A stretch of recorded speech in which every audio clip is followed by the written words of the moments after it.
a nossa saudação muito fraterna a todos, o nosso desejo de que tenhamos aqui alguns minutos de muito bom proveito para todos nós, nas duas dimensões da vida. Jesus, a doutrina espírita e a atualidade. É a proposta que trazemos para refletirmos alguns instantes. O que a doutrina espírita tem a nos dizer, como a doutrina espírita responde o atual momento em que estamos atravessando neste planeta, os anseios da criatura humana nos dias de hoje.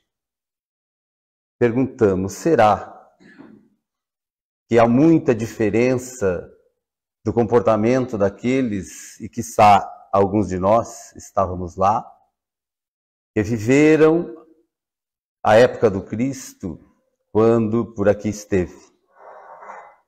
Para ilustrar um pouco, para que possamos analisar intimamente cada um de nós, mas também, obviamente, que contextualizando a sociedade atual, nós nos lembramos de uma passagem muito interessante que está no capítulo 24 do Evangelho de Lucas, que é intitulada A Caminho de Emaús.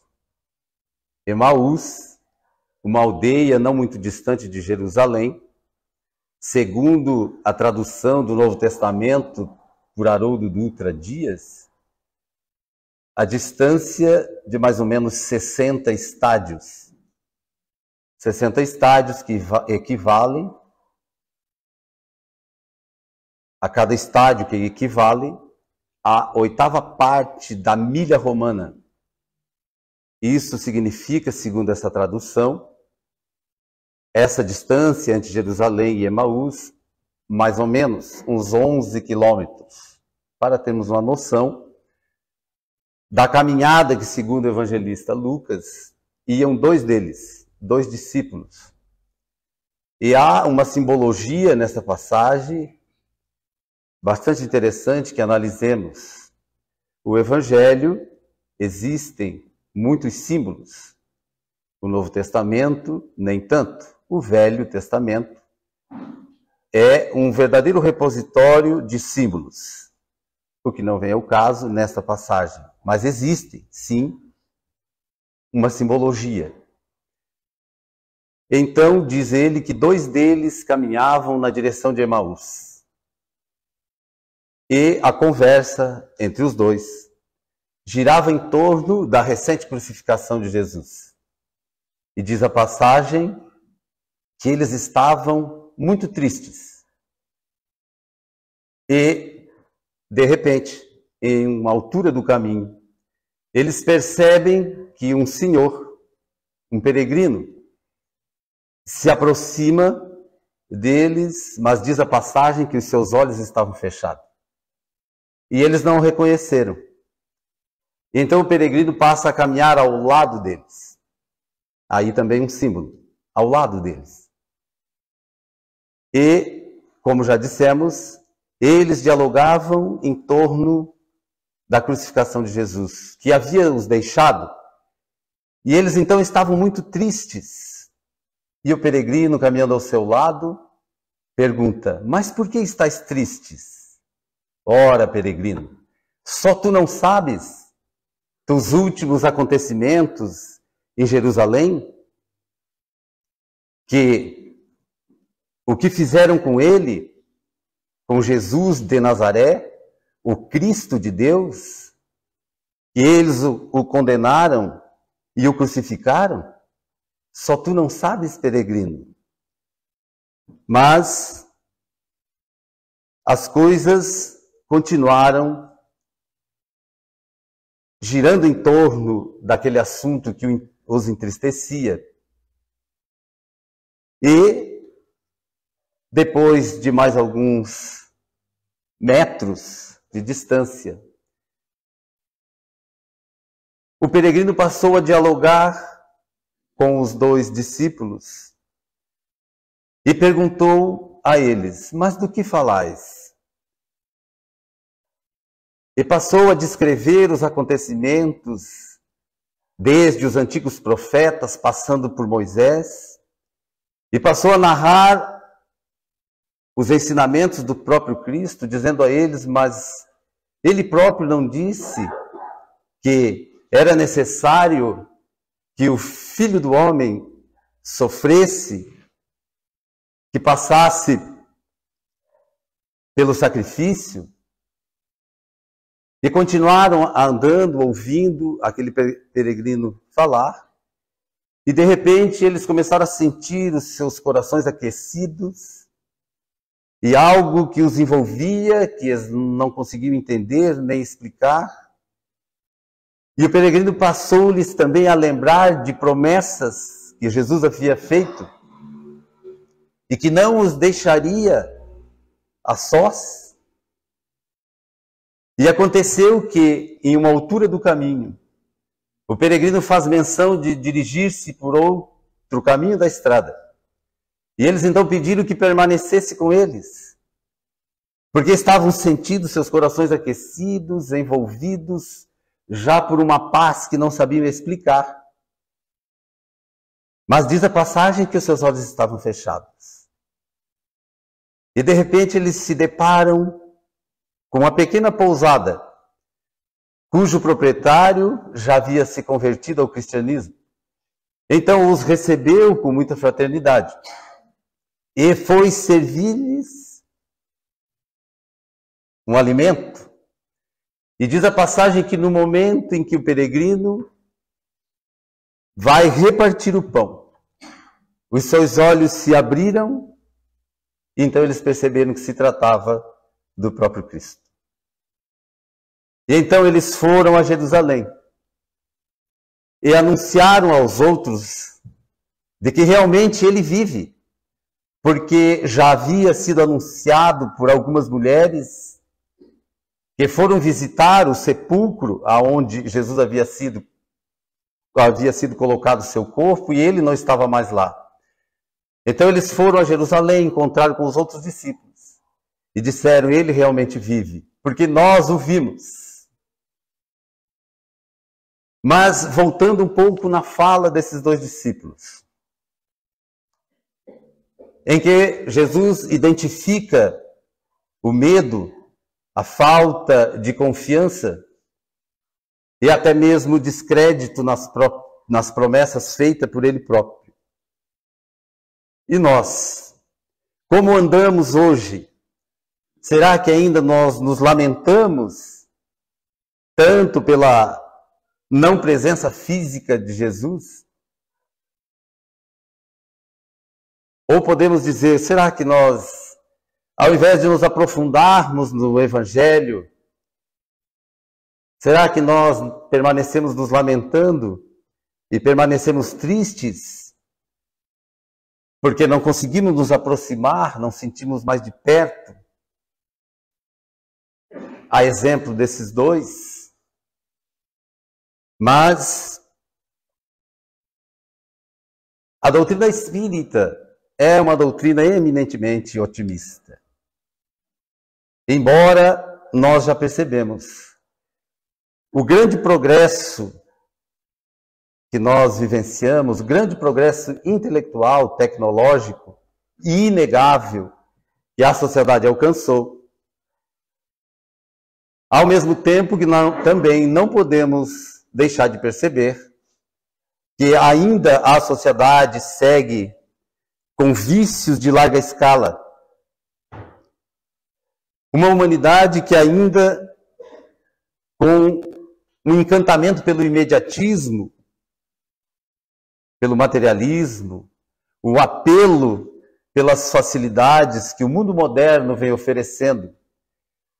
E muitas vezes nós caminhamos para lugares, e muitas vezes em certas companhias, que não é o que realmente desejamos. Mas as atrações, os convites, são tão intensos pela enxurrada que recebemos de informações de minuto a minuto, pelo avanço da tecnologia, muitas vezes nós nos encontramos embevecidos, sem nos darmos conta de que o Evangelho de Jesus é profundamente atual, como sempre será. A exemplo da própria doutrina espírita, que nada mais é que o Evangelho de Jesus redivivo, que é o Cristo de retorno aos nossos corações, através da doutrina consoladora. Mas, diante desta sociedade tecnológica, segundo o Espírito Joana de Ângeles, pela mediunidade lúcida de nosso querido Divaldo Franco, a sociedade, o mundo está excessivamente tecnológico. E nós paramos para pensar, analisar, mas como? Olha tantas benfeitorias, tantas facilidades que a tecnologia nos traz. Porém, contextualizando a fala da veneranda Joana de Ângeles, nós vamos perceber que este excesso de tecnologia é no não saber usar a modernidade que temos em mãos. Porque a mesma internet, que é muito bem utilizada por muitos, é a mesma que é também utilizada para o descrédito, para a exploração dos vícios, da sensualidade em especial. Então, nesse sentido, talvez o mundo esteja realmente excessivamente tecnológico. Porque os atrativos do mundo moderno, os atrativos que facilitam a nossa vivência e que muitas vezes trazem alegrias falsas, diga de passagem, é o que às vezes nos faz nos manter ainda um pouco afastados do Evangelho de Jesus. Então surge a sociedade consumista e o sectarismo e todos os ismos que nós podemos imaginar, filhos do maior de todos eles, que é o egoísmo. Então a humanidade que ainda oscila entre espetáculos de luzes e de sombra. É como se estivéssemos indecisos. Nós namoramos o amor, mas ainda andamos de mãos dadas com o ódio. Nós vislumbramos a luz, mas ainda somos atraídos pelas sombras. E muitas vezes, esta dificuldade de compreender Jesus, a exemplo dos dois, é que nós nos distanciamos do seu Evangelho. Porque o Espiritismo veio exatamente descrucificar o Cristo. Não mais aquele ser místico, distante, na cruz, mas o amigo incondicional das nossas vidas e que caminha ao nosso lado. Não à frente, puxando pela mão. Não à frente, chamando para que pegássemos e fôssemos puxados das nossas dificuldades, saindo do lamaçal dos nossos próprios erros, mas ao nosso lado, dizendo como agir, como fazer, para que encontremos a paz que almejamos e que é a destinação de todos nós. Essa oferta extraordinária de facilidades que a sociedade nos mostra, que tem levado muita gente ao descrédito, à falta de fé e, por consequência, os sofrimentos. No entanto, o Espiritismo veio e nos dá este ensinamento consolador, dizendo-nos que nós somos os artífices das nossas próprias vidas, que somos hoje o que fizemos de nós desde ontem, e que seremos amanhã o que estaremos fazendo de nós a partir de agora, deste instante, deste minuto. A exemplo disso, na questão de número 784 da obra básica do Espiritismo, O Livro dos Espíritos, Allan Kardec pergunta se a perversidade do homem, que é bem grande ainda, e que muitas vezes parece que, em lugar de avançar, devido a essa perversidade, o homem marcha aos recuos, pelo menos do ponto de vista moral. A pergunta é interessante, porque nós devemos fazer essa pergunta a nós próprios, a todos os instantes. Como está o meu contato, o meu entendimento? E como está a minha introspecção, a minha introjeção do Evangelho de Jesus no meu mundo interior? E os Espíritos responderam: enganas-te, observa bem o conjunto das coisas e verás que o homem avança, visto que compreende melhor o que é o mal e a cada dia corrige os abusos. Isso é algo de foro íntimo. Se nós a cada dia compreendemos melhor o que é o mal, pelo esforço da nossa busca através dos estudos do Evangelho de Jesus, e estamos empregando os esforços necessários para que nos tornemos melhores a cada dia que passa. Isso é transformação moral. E isso é a corrigenda dos abusos, dos excessos. Mas Allan Kardec prossegue e pergunta na questão 793 agora: por que sinais, então, pode-se reconhecer uma civilização completa? Os Espíritos responderam: vós as reconhecereis pelo seu desenvolvimento moral. Acreditais estar bem avançados, porque tendes feito grandes descobertas e invenções maravilhosas. Todavia, não tereis o direito de dizer-vos verdadeiramente civilizados, senão quando houverdes banido da vossa sociedade os vícios, e poderdes viver entre vós como irmãos, praticando a caridade cristã.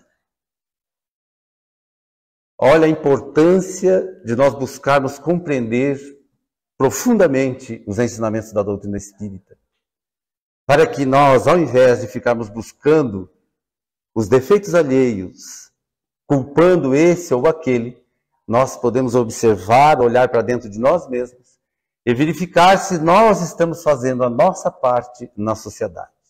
Mas nós temos o péssimo hábito de sempre colocarmos a culpa em alguém, quando talvez aqui em São Bento do Sul isso não aconteça, mas lá no litoral onde nós residimos isso é muito comum. As pessoas comentam, elas estão ouvindo a palestra no centro espírita e de repente o expositor fala alguma coisa, alguém fala para o outro do lado: ah, como eu queria que a minha esposa estivesse aqui para ouvir isso.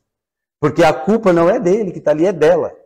É ela que precisa ouvir, que está lá em casa. Quando na verdade somos nós que estamos aqui, é porque estamos indo em busca, é porque precisamos ouvir. Mas é comum que nós ainda temos esse péssimo hábito de não termos a fraternidade suficiente, de ainda não sermos indulgentes para não vermos o defeito alheio, conforme nos diz o Evangelho segundo o Espiritismo. E se vemos, não divulgarmos. E se for um caso extremo, nós ainda amenizamos. Porque se precisar para o bem de determinada pessoa, divulgar essa ou aquela dificuldade do outro, nós ainda sempre arrumamos uma forma de amenizar. Talvez ele tenha feito isso, ou ela tenha feito isso, por esse ou por esse motivo, se equivocou-se. Mas nós temos ainda esse hábito de culpar os outros. Ou é o prefeito da cidade, ou é o governador do estado, ou é o presidente da república. Alguém leva a culpa. Nós sempre temos a razão. Mas o Espiritismo nos convida a fazermos este mergulho interior. É o tempo todo esse convite, a exemplo do Cristo. Vai e não tornes a pecar. para que algo de pior não lhe aconteça. O Espiritismo, o mesmo exemplo, não promete, não faz nenhuma promessa, não faz nenhuma imposição, mas o estudo da doutrina espírita é um convite constante para a nossa reforma íntima. A missão do Espiritismo, diz o senhor Allan Kardec, em um comentário da resposta que disseram os Espíritos, a questão 148 do Livro dos Espíritos, que a missão do Espiritismo consiste precisamente em nos esclarecer acerca do futuro, em fazer com que, até certo ponto, toquemos com o dedo e penetramos o olhar, não mais pelo raciocínio somente, porém pelos fatos. A missão do Espiritismo consiste em nos esclarecer acerca do futuro, mas não mais apenas por teorias que não dão uma confirmação, mas que toquemos com o dedo e penetremos com o olhar, não mais apenas pelo raciocínio, mas pelos fatos, porque é pelas vozes dos imortais que nós temos os esclarecimentos consoladores do Espiritismo. Por provas irrecusáveis, vem nos mostrar de onde nós viemos, o que somos, por que estamos aqui, por que sofremos, para nos dizer que temos as potencialidades divinas dentro de nós e que somos capazes de nos tornarmos felizes a partir de uma decisão nossa.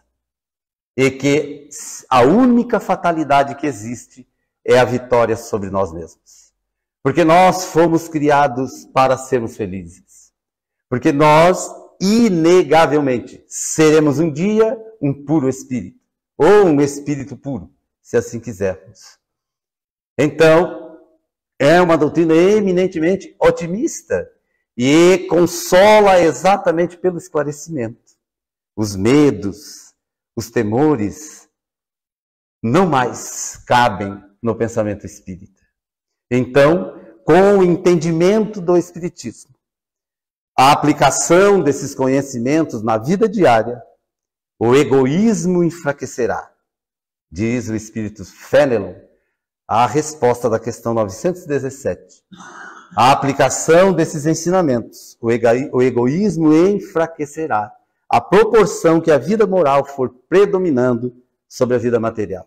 E, sobretudo, com a compreensão que o Espiritismo faculta do estado futuro e real do homem. Porém, ainda estamos, é claro, um pouco apegados à matéria. Mas é tão interessante que muitos de nós ainda vivemos tanto como um corpo e não como um espírito, que ao desencarnarmos nem sequer sabemos que desencarnamos. Queremos continuar vivendo, fazendo as mesmas coisas que fazíamos quando estávamos no corpo. Então, à medida que este conhecimento vai sendo aplicado, este exercício mental, para tentarmos viver sem, obviamente, abrir mão das coisas necessárias da vida física, mas o exercício mental para que penetremos com o pensamento, como diz Allan Kardec, na vida futura. Esse exercício para nos tornarmos pessoas melhores a cada minuto, no exercício da fraternidade, da benevolência, nós vamos então nos desmaterializando. Nós vamos nos tornando pessoas que vivemos como um espírito eterno, e não como um corpo que temos um espírito, mas com um espírito, como um espírito que estamos em trânsito pela Terra, ocupando um corpo físico. Porque é isso que nós somos, espíritos imortais. Parece tão repetitivo falar isso ainda na casa espírita, mas é necessário. Porque pela repetição dos nossos atos, das reflexões diárias, isso vai se tornando na nossa vida, pela repetição dos atos, vai se tornando hábito, vai se tornando hábitos mentais, vai se tornando hábitos de ações que nós realizamos e com isso nós vamos então nos transformando em homens melhores, em mulheres melhores. Destruindo o materialismo, diz Allan Kardec. O Espiritismo contribui para o progresso. Com isso, ele faz que os homens compreendam onde se encontram os seus verdadeiros interesses. Mas não é destruir as coisas que nós construímos, que adquirimos com o nosso trabalho honesto. Não é sair por aí queimando as coisas, jogando as coisas fora, não é isso. É o materialismo interior. É o valor que damos às coisas do mundo material. E não somente essas palpáveis que é necessário para o nosso convívio, mas os vícios de ordem geral. É esse materialismo que fala Allan Kardec, que o Espiritismo vai destruindo. Mas é o interior. Porque nós queremos ser donos até das próprias pessoas. Não é comum a gente falar assim, a minha esposa, o meu filho, e ai de quem disser que não é. Eles não são nossos filhos, eles estão nossos filhos. A minha esposa não é minha esposa, ela está minha esposa. Olha a visão reencarnacionista, que coisa extraordinária. Logo mais o meu filho será o meu pai, porque nós vamos reencarnar. A minha esposa poderá ser o meu marido. Eu poderei ser o neto do meu filho de hoje. É a reencarnação nas suas nuances e pela lei natural do progresso, a lei de evolução, que nós vamos nessas indas e vindas, nos reencontrando para nos ajustarmos, nos reencontrando para que possamos juntos galgar passos firmes na direção de Deus. Então, a visão otimista do Espiritismo, que faz com que nós compreendamos que o nosso filho de rebelde de hoje poderá ser aquele mesmo que eu ajudei a desviar-se do caminho em existências pretéritas, ou não, poderá ser aquele espírito amoroso que, por nos amar profundamente, por ter sido meu pai, por ter sido minha esposa, minha mãe, que se propõe a reencarnar como nosso filho, para agora nos ajudar a conduzirmos no caminho do bem. Então, pelo seu poder moralizador, diz Allan Kardec, agora no livro A Gênese, e por suas tendências progressistas, e pela amplitude das suas vistas, pela generalidade das questões que abrange, o Espiritismo é mais apto do que qualquer outra doutrina a secundar o movimento de regeneração da humanidade. Por isso, é contemporâneo a esse movimento de regeneração. É por isso que no momento certo, e na hora certa, foi enviado à Terra por Jesus, o Consolador prometido, a doutrina espírita. Mas enquanto isso não acontece, enquanto essa transformação tão esperada, enquanto essa mudança que nós tanto debatemos nos dias atuais, enquanto isso não acontece, e nós ainda continuemos um pouco perversos, uns mais, outros menos, nós continuaremos tendo aflições. É inegável. Porque se já estamos com o pé no mundo de regeneração, mas nós ainda estamos no mundo de expiações e provas. O Dr. Bezerra de Menezes, através da mediunidade de Divaldo Franco, diz que o relógio já passou 1 minuto da meia-noite, que significa dizer que, para ele completar toda a volta, para transformar-se no mundo de regeneração, ainda falta bastante. Então nós ainda vivemos, sim, no mundo de expiações e provas. E por isso ainda teremos aflições. Quando, para que nós possamos entender as aflições, viver tendo ainda aflições, mas mantendo o equilíbrio, recorremos ao Evangelho de Jesus. Lá em Mateus, no capítulo 5, quando nós percebemos que os nossos esforços para vivermos ainda com essas aflições, diga-se de passagem, ainda necessárias, nós, fazendo os esforços que precisamos, nós vamos entender que seremos bem-aventurados. Quando Mateus, no seu Evangelho, registra as bem-aventuranças, ele vai dizer que a fala do Cristo: bem-aventurados os aflitos, porque serão consolados. Mas nós poderemos encontrar muitos aflitos que não serão bem-aventurados. Exatamente porque ainda a revolta, muitas vezes traduzida por comportamentos que mascaram pelas blasfêmias, pelas reclamações, essa bem-aventurança é para aqueles que, mesmo passando por dificuldades, mantêm a sua fé robusta e raciocinada. Para que mantenham-se em equilíbrio, buscando no Evangelho de Jesus a bússola segura para seguir na vida sem desesperação, sem murmúrios. Porque nós recebemos exatamente aquilo que precisamos para o nosso progresso. Não significa dizer, como alguns equivocadamente dizem, que os espíritas gostam de sofrer. Muito ao contrário. Os espíritas compreendem que o sofrer por sofrer simplesmente não faz nenhum sentido.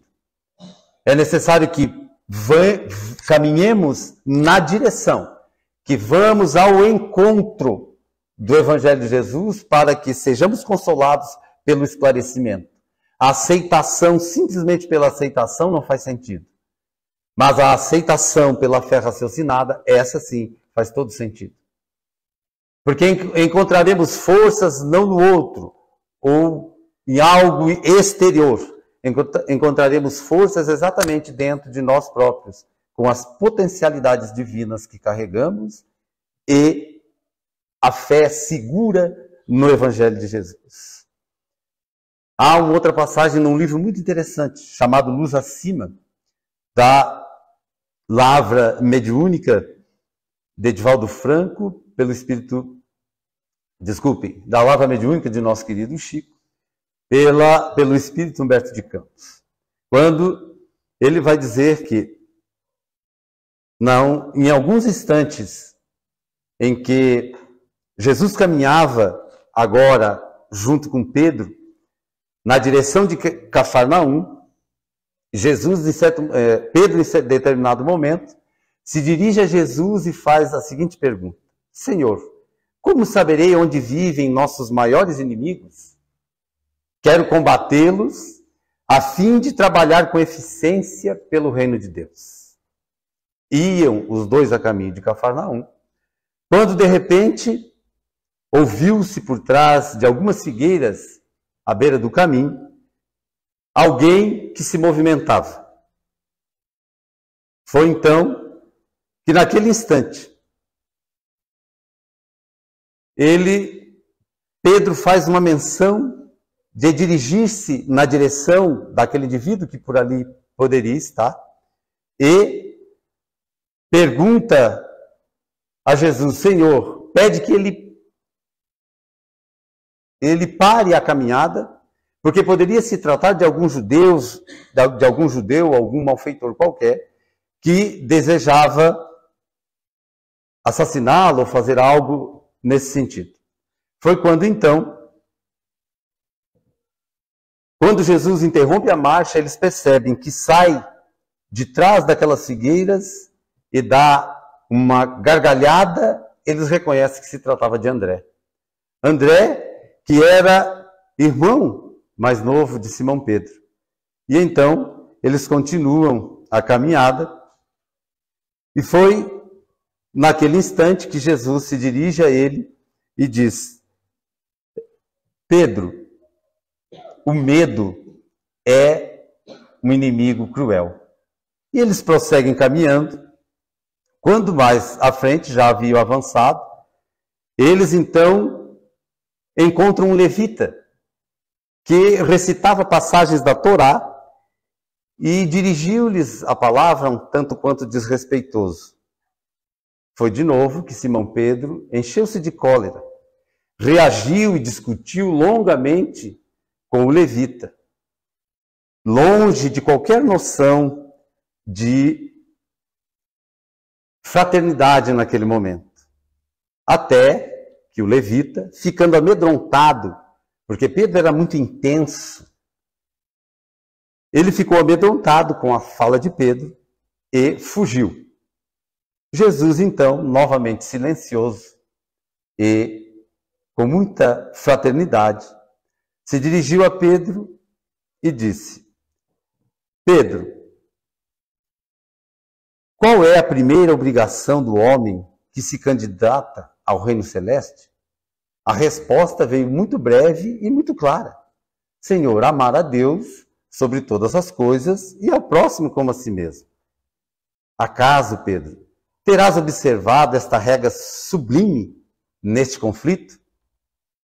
Continuou Jesus serenamente. Recorda que, antes de tudo, é indispensável nosso auxílio àquele que ignora o verdadeiro bem. E não ouvides, Pedro, que a cólera é um perseguidor cruel. Continuando a caminhada, alguns passos à frente encontraram Teofrasto, que era um judeu grego, que era comerciante, que vivia da venda de perfumes. E então, esse judeu passou a informar a eles, a Pedro e a André e a Jesus, sobre um certo Zeconias. Zeconias era um leproso que havia sido curado por Jesus e que fugira, tinha ido para Jerusalém novamente, aonde fora encontrado várias vezes fazendo acusações falsas a Jesus. E então o judeu passou a narrar a respeito do que estava fazendo Zeconias. E o pescador, Pedro, novamente se irrita e gritou que Zeconias era um ingrato. Ele relacionou naquele instante as benfeitorias que Jesus havia feito a Zeconias. E então prolongou longos comentários amaldiçoando o nome daquele homem. Terminando a sua fala, Jesus novamente se dirige a ele e indagou-lhe: Pedro, quantas vezes perdoarás teu irmão? Novamente a resposta foi claro: até 70 vezes 7 vezes, Senhor. Replicou o apóstolo, de forma até humilde. No entanto, Jesus contemplou o horizonte calmo e disse: Pedro, a dureza de coração é um carrasco da alma. Mas não parou ali. Eles continuaram a caminhada e cruzaram-se em uma certa distância com Rufo Graços, que era um velho romano semi-paralítico, que era carregado por uma liteira, por alguns escravos, e sorriu a eles de uma forma desdenhosa, porque, mesmo sendo paralítico, era um patrício romano. E então, marcando aquele gesto de ironia, Pedro se volta para Jesus e falou: Senhor, não desejaria curar o semi-paralítico, a fim de que pudesse afagar a sua ironia?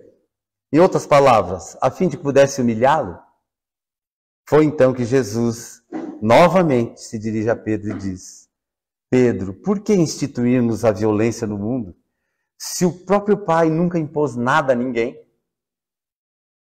Ante o companheiro desapontado concluiu: Pedro, a vaidade é um verdugo muito sutil. Daí a alguns minutos, novamente seguindo a caminhada, eles chegaram a uma hospedaria modesta. E ali encontraram o proprietário da hospedaria, que já era seguidor das ideias cristãs, e à mesa, junto da hospedaria, estava um certo Zadias. Liberto de Cesareia, ele se pôs a comentar dos acontecimentos políticos da época e passou a apontar erros do então imperador, fazendo muitas críticas à corte imperial. Ao que Simão Pedro correspondeu àquela fala daquele senhor e passou a fazer comentários acusatórios ao imperador. Fim daquela palestra, aquela conversa, o que Jesus havia permanecido calado. Jesus perguntou ao discípulo: Pedro, acaso alguma vez fostes a Roma? Pedro: não, Senhor. Falaste com tamanha desenvoltura sobre o imperador que me pareceu estar diante de alguém do seu convívio íntimo. E em seguida acrescentou: estejamos convictos, Pedro, que a maledicência é um algoz terrível. Novamente, Jesus contempla a paisagem, o horizonte, meditando, olhando aos céus, fitando a posição do sol, e como a consultar o tempo, ele diz a Pedro: Pedro, há precisamente a 1 hora, procuravas situar o domicílio dos nossos maiores inimigos, dos nossos maiores adversários. De então para cá, 5 deles apareceram. O primeiro, o medo. O segundo, a cólera. O terceiro, a dureza de coração. O quarto, a vaidade. E o quinto, a maledicência. Como reconheces, Pedro, nossos piores inimigos moram dentro de nós mesmos.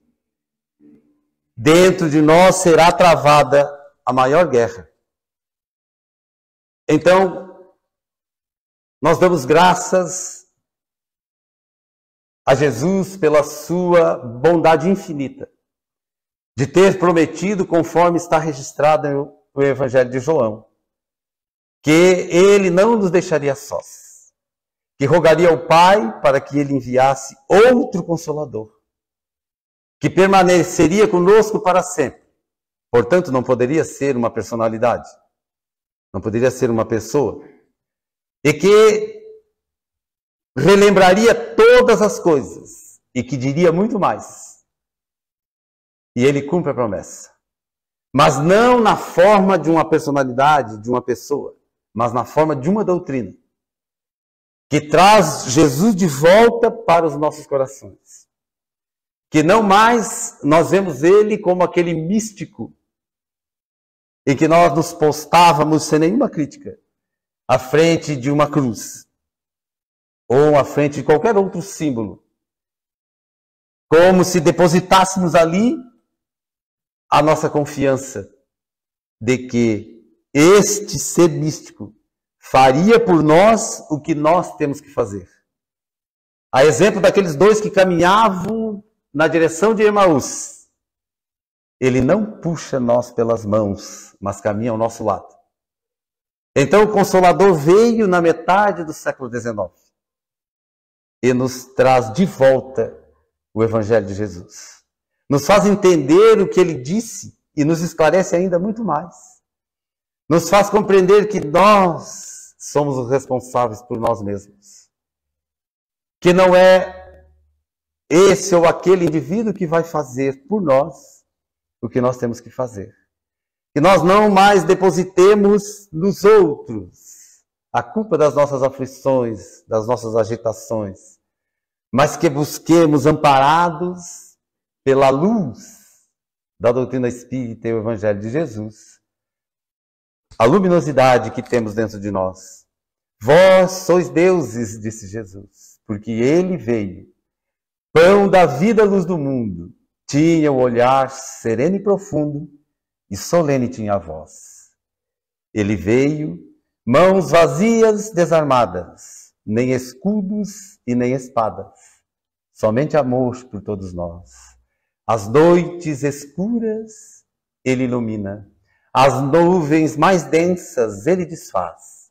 Ele veio, agitou nossa alma, tirou nosso trauma e nos deu a sua paz. Mas não a paz que o mundo oferece.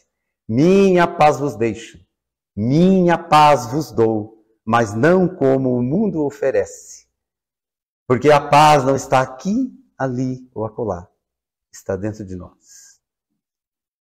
Busquemos, sob a luz do Evangelho de Jesus, os esclarecimentos necessários sem a menor sombra de dúvidas, de que, pela fé raciocinada, nós não mais veremos o Cristo crucificado, longe de nós, mas o amigo incondicional que caminha ao nosso lado. Eu quero agradecer profundamente a oportunidade, a alegria de poder estar aqui, junto dos senhores, das senhoras, dos jovens, e dizer que o nosso desejo é que todos levem nos seus corações um sentimento de verdadeira paz. Muito obrigado.